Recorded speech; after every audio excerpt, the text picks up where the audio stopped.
Marami na sa atin ang nakagawa ng maling desisyon nang dahil sa pagsuko sa emosyon at bugso ng damdamin. At madalas dito may kinalaman sa pag-ibig. Tampok po sa kwento natin ngayon ang isang taong nagmahal na naging bulag sa katotohanan hanggang sa huli na ang lahat. Magandang hapon po mga kapuso. Ako po si Vicky Morales at ito po ang Wish Ko Lang.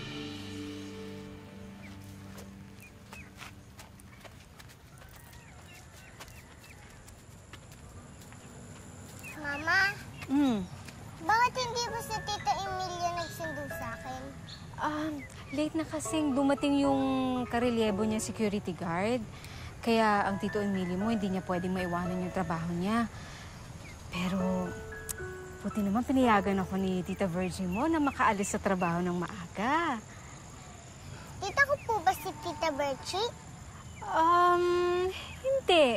Best friend ni Mama. Parang kapatid ko. Pero pwede mo rin siyang tawagin, Tita. Si Tita Emilia po. Di ba boyfriend mo siya? Hindi naman best friend. Bakit Tita rin tawag ko sa kanya? Teka muna. Bakit ba alam mo yung mga boyfriend na yan? Gusto mo ba siyang maging tatay? Ayoko po. Hindi ko naman siya tatay eh. Sige. Umuwi na tayo. Kasi ang dami-dami mo nagtanong eh.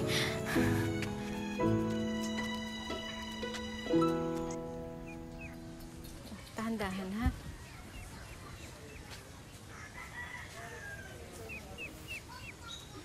Miss? May kailangan ka ba? Ikaw ba si Linda? Ako nga. Bakit? Kala ko naman mas maganda ka sa nanay ko. Eh, sino ka nga ba? Ako si Juana, yung anak ni Emilio, yung boyfriend mo.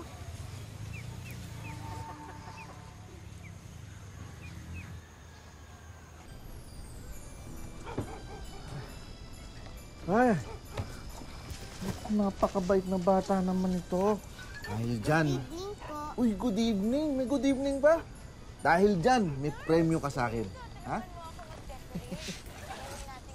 Taran! Thank you po. Galing. Award ka na ng best father in the world. Juana, ang ginagawa mo dito? Pinapunta ka ba rito ng mama mo?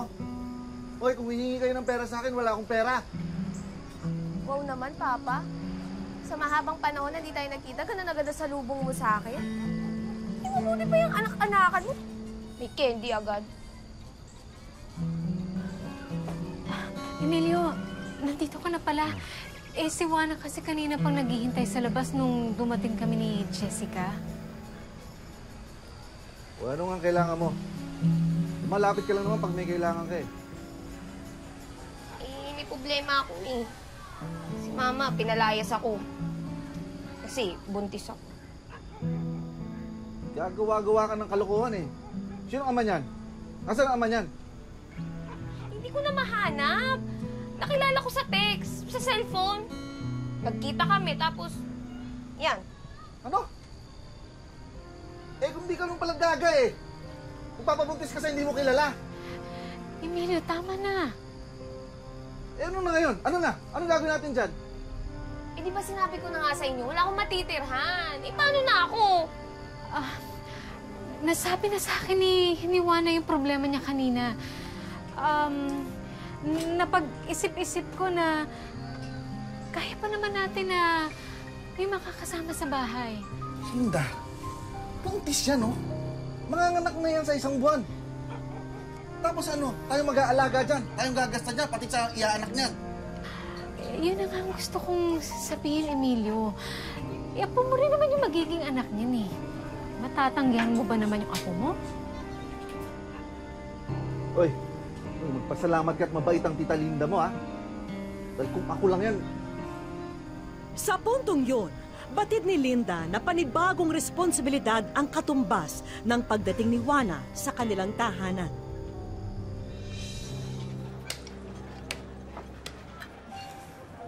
Ibig mo sabihin, pinatira mo yung anak ni Emilio sa inyo?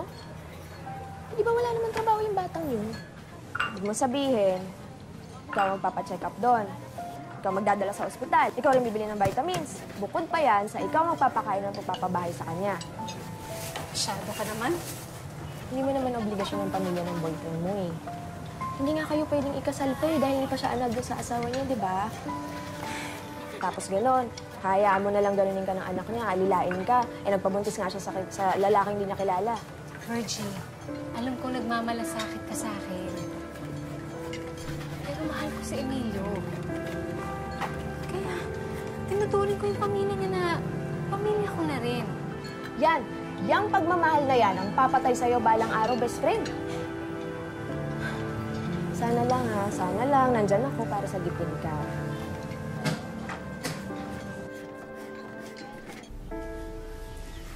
Juana, andito na yung baby mo, oh. Makaraan ang ilang buwan, nagsilang na si Juana. At si Linda pa rin ang nag-asikaso at nagbayad sa lahat ng pangangailangan. Lumalaki na nga ang kanilang pamilya, kaya tiyak lolobo rin ang gastusin nila. Ang cute-cute niya naman, ate. Ba siya? Apo. Buti naman nakikita ka sa kanya. Gusto mo ikaw na lang mag-alaga sa kanya? Pwede pa po? Ay, naku, anak. Hindi. Delikado mag-alaga ng bata. Kamukha mo. Oh, kumusta ang bagong panganak? Kuya Angelo, ang ginagawa mo dito? Di ba nasa butuan ka? Ay, Linda. Ito ang panganay kong anak, si Angelo. Siya ang tita Linda mo, Angelo. Siya ang mabait na babaeng kumupkup sa amin ng kapatid mo. Nice to meet you po, tita. Linda, yeah, usap muna tayo.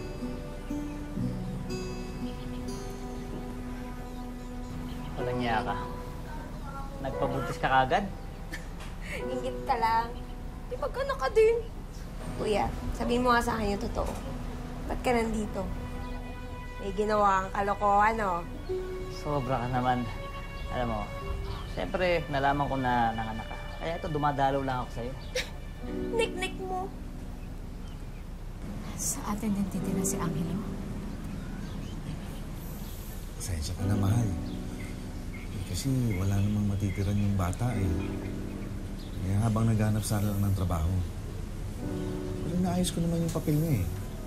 Siguro mga 2 buwan, secure na rin yan.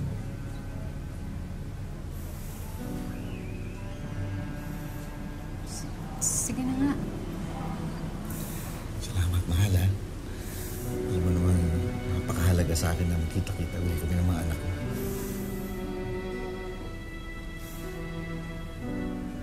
Oh, anak. Umayag ng tita Linda mo. Sa amin ka muna titira. Pero pangako mo ha, maghanap ka ng trabaho. Ha?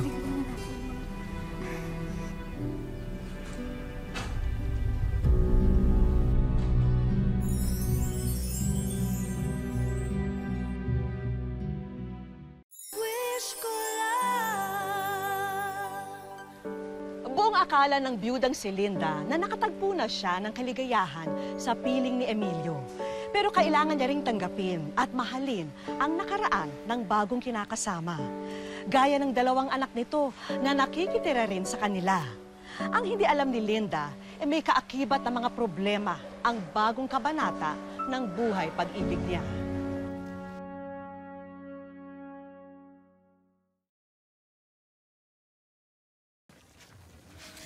Juana.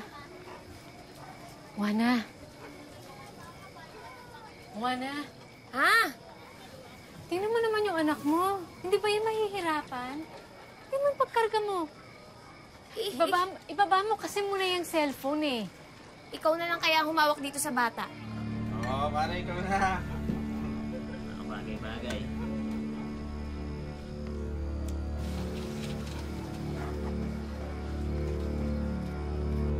Chat. Tapos tayong pulutan dyan. Jessica? Lagay mo ito. Anak, anong ginagawa mo? Hi, tita. Nagpatulong lang kami maghahain ng pulutan dito kay Jessica. Pero hindi niyo alipin ang anak ko.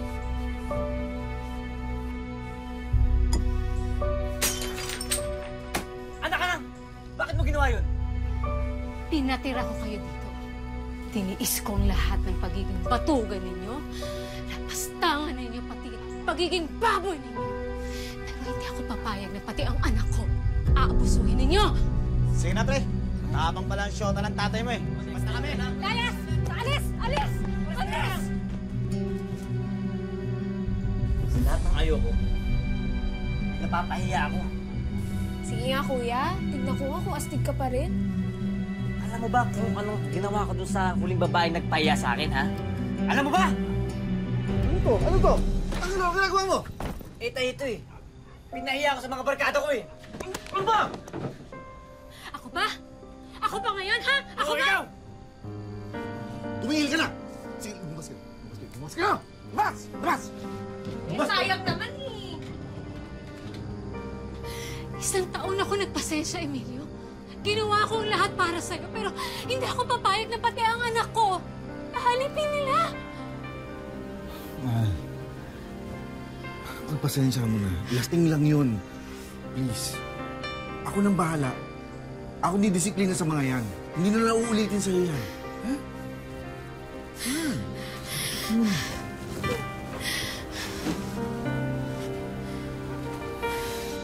Buntis ka na naman. Talagang wala kang kadala-dala eh, no?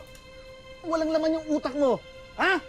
Yan, kasi text ka ng text. Yan tuloy, nabuntex ka tuloy. Hindi ka ba nahihiya sa tita Linda mo? Yung sorry ka. Emilio, hindi niya na kailangan mag-sorry. At hindi ko na rin susuportahan ang pagbubuntis mo. At hindi na ako gagastos ni piso para sa'yo at para sa mga anak mo. Mahal. Ano ganyan? Ano yung tinitan sweldo ko eh? Ano pang bubuhay ko sa mga to? Ano kaya yung apo ko? Jessica, bumaba ka dyan. Mahal. Mahal. Mahal.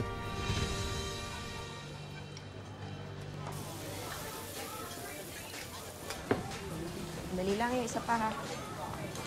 Jessica, may kailangan ka? Wala po. Sige. Sabihin mo lang, ha, pag may kailangan ka, ha? Ako.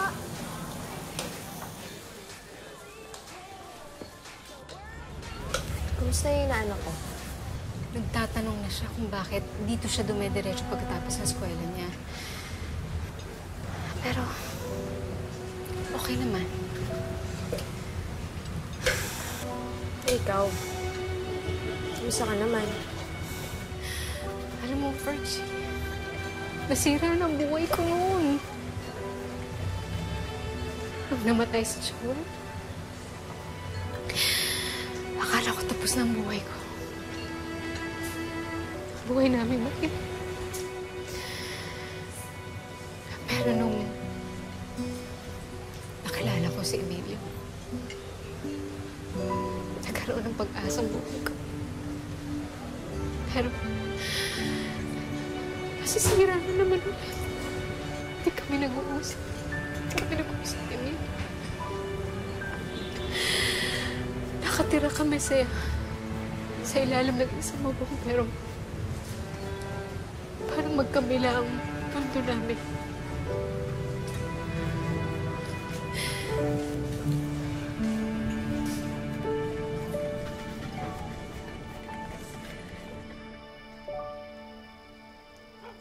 Sumusobra na talaga yung nanay-nanayan natin. Sa una lang pala, bait-baitan effect. Tapos pababayaan tayo. Matagal na ako nagtitimpi dyan sa babaeng yan. Hindi ko ba alam kung anong gayuma pinakain niya kay tatay. Pero wag niya akong subukan. Hindi niya alam ang kaya kong gawin.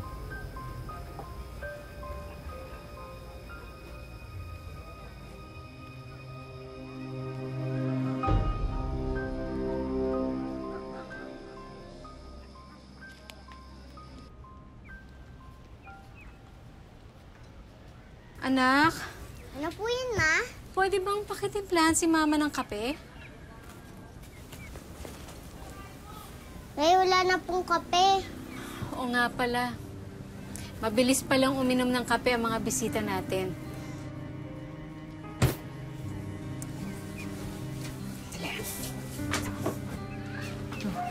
Inom si Mama ng kape. Kaya mo? Opo. Sige, mag-ingat ka, ha?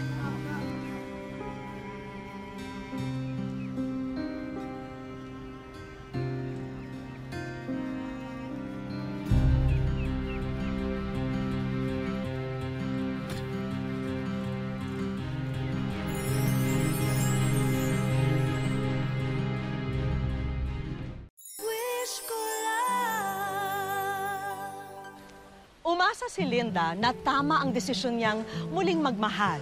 Ngunit unti-unting nagbago at sumama ang sitwasyon nila. At tila mauwi pa sa marahas na tagpo ang gusot sa kanilang pamilya.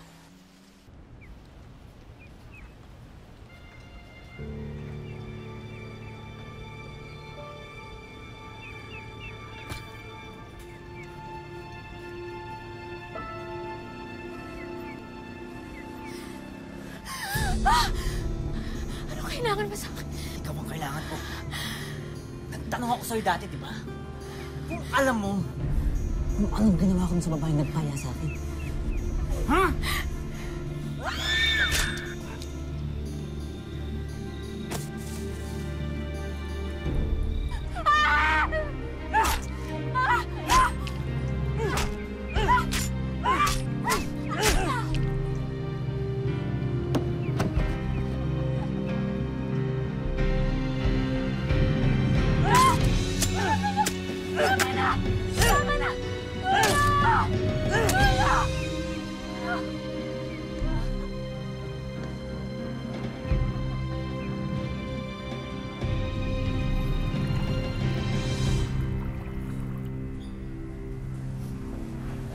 Kayo po ba ang kaanak ni Mrs. Erlinda Salvani? Kami po kaanak. Nagtamo siya ng mga sugat. At halos maputol yung braso niya dahil sa dami ng tagang natanggap niya.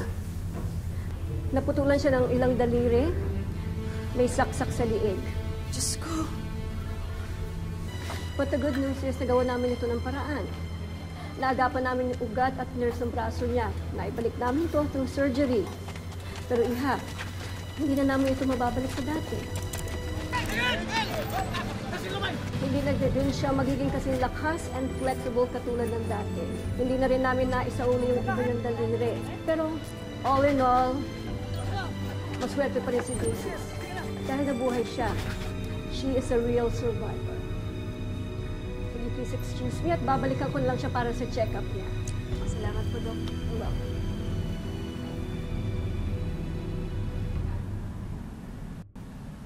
May pinatay pala sa kabilang bayan ng baliw na yun. Kaya pala nagpunta dito para magtago. Pero ngayon na nahuli na siya, wala na siyang ligtas.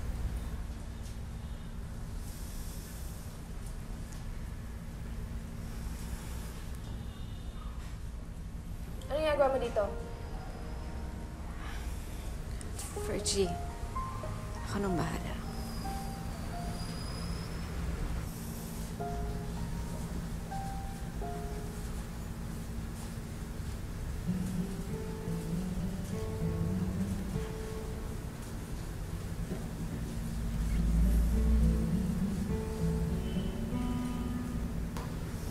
Linda, tawarin mo sana ako sa lahat ng nagawa kong pagkakamali sa'yo.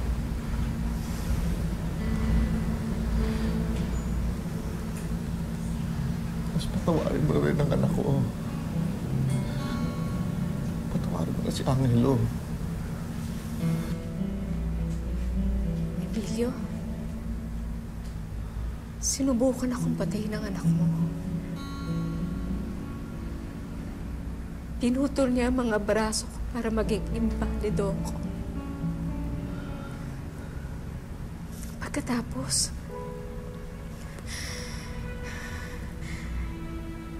pinilit niyang pugutin ang ulo ko. Gusto mo, kalimutan ko ang lahat para sa'yo? Linda, kung talagang mahal mo ko, ignore mo yung demanda. Baliw ang anak mo. dapat siyang makulong, maparusahan, para hindi niya nagawin sa iba ang ginawa niya sa akin. Kung hindi mo iuro ang demanda, iiwan na kita. Ha? Hindi mo na ako makikita muli.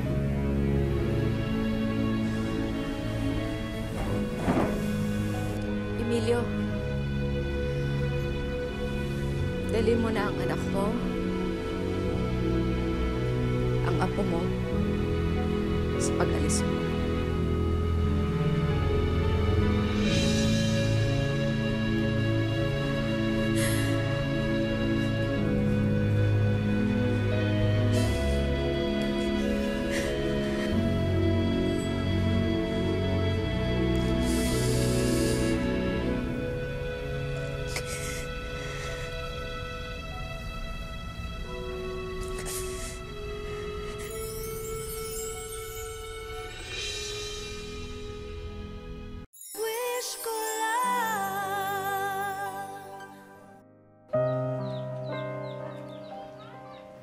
Ang dating mga sugat, ngayon ay mga markadong pilat. Lumipas ang 4 na taon. Ito na ngayon si Erlinda. Nasasyak po ako. Parang hindi ko maisip nga yun ang mangyayari sa akin. Minsan hindi ko maiiwasan, parang na-trauma ako. Takot ako pag may nakita akong tao na magdalag itak kasi akala ko naman na tatagain na naman ako. Maging ang itsura ng salarin, animoy panghabang buhay naman siya na raw sa kanyang isipan. Yun nga, harang-harang ko nga yung kamay ko, kaya nangaputol nga yung kamay ko, kaya yun lang ang pinagharang ko pang tuwing hinahampas niya ako ng itak, sinasagang ko ng ganyan sa kamay ko. Ngayong nakakulong na ang taong may gawa nito kay Erlinda at iniwan na siya ng dating kinakasama. Isang malaking aral daw sa buhay ang tumatak sa kanya ng gabing yun. Hindi mo masukat ang tao pag hindi mo makasama sa isang bubong ng matagal, hindi mo malaman ang tunay na pagkatao. Kasi nga, sa panglabas na anyo, hindi mo malaman nga, yun pala ang pinapakain mo, inaalagaan mo, yun pala ang papatay sa iyo. Pero yun nga ang sama ng loob ko, hindi talaga maalam. Pinatawad ko na sila, ngunit hindi ko maibalik yung dati kong tiwala nga, ganun na nga, dahil sa ang bait ko nga sa kanila. Mahirap pala magmahal ng tao na hindi mo lubos na kilala, na nagkakilala lang sa isang trabaho, tapos maniwala ka dahil mabait siya, maraming mga bagay nga ginagawa, nga tumutulong, mabait, hindi pala sapat yan. Sa isang tao na lamang iniaalay ni Erlinda ang kanyang puso at buong buhay. Ang kanyang unika iha na si Jessica. Gusto ko makatapos sa sir ng pag-aral niya. Kahit ang sabi ko nga sa kanya, kahit anong gusto mo nga kurso, basta kay makatapos ka lang. Kasi wala akong talagang ikapamana sa iyo kundi ang kaalam mo, dahil hindi yan maaagaw ng ibang tao. Pilit na nakipagkita sa amin sina Erlinda at Jessica ng sumunod na araw. Gusto raw kasi nila kami ihatid sa airport. Ito na lamang daw ang paraan nila para magpasalamat sa aming pagbisita. Ilang minuto pa ang lumipas. Napansin namin naging emosyonal na si Erlinda. Natutuwa lang po ako. Bakit po? Kasi hindi ko akalain na. Akala ko panaginip ko lang to.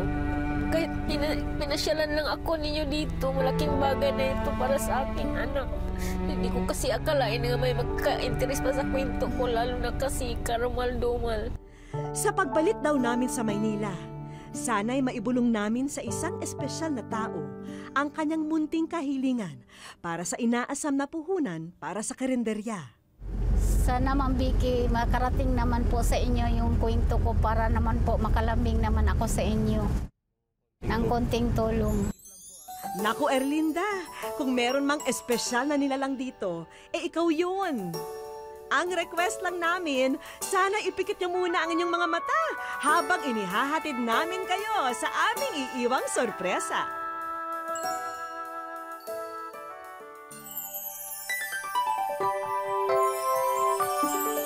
pinapangarap mong mga gamit sa iyong munting karinderya? Eto, at nakalatag na para maiuwi na sa inyong tahanan. Maraming salamat po.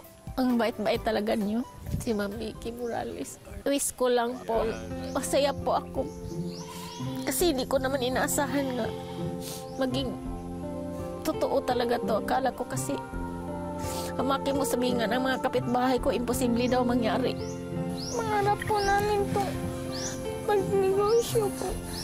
Maingat ang aming buhay sa hirap. Mangarap po ni Mama sa akin na makatapos ng pag-aaral para maihawan sa hirap. Ma'am Vicky, maraming salamat po. Napakalaki talaga ng puso ninyo po.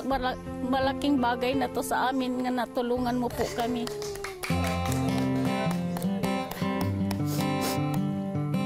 Para raw naman maipakita ni Erlinda ang labis na galak, dapat kami rin daw ang unang titikim ng kanyang pinakabagong specialty sa kanyang tindahan. Kaya Chef Linda, take it away! Ma'am Vicky, para sa inyo po itong lulutuin ko. Ang pangalan, Sweet and Sour Fish Kulang. Sa husay ni Erlinda sa kanyang bagong kusina, hindi na kami magtataka kung araw-araw dudumugin ang kanyang panindang ulam. Ilang sandali pa, ready na ang specialty of the house. At ito na po ang ating Sweet and Sour Fish Kulang. Maliban sa aming grupo, tingnan na nga natin kung ano ang masasabi ng mga future customer ni Erlinda. Anong pangalan nito? Sweet and Sour Fish Kulang? Ang sarap. Sus, Ginoo, sarap ng fish kulang. Ang sarap ng fish kulang.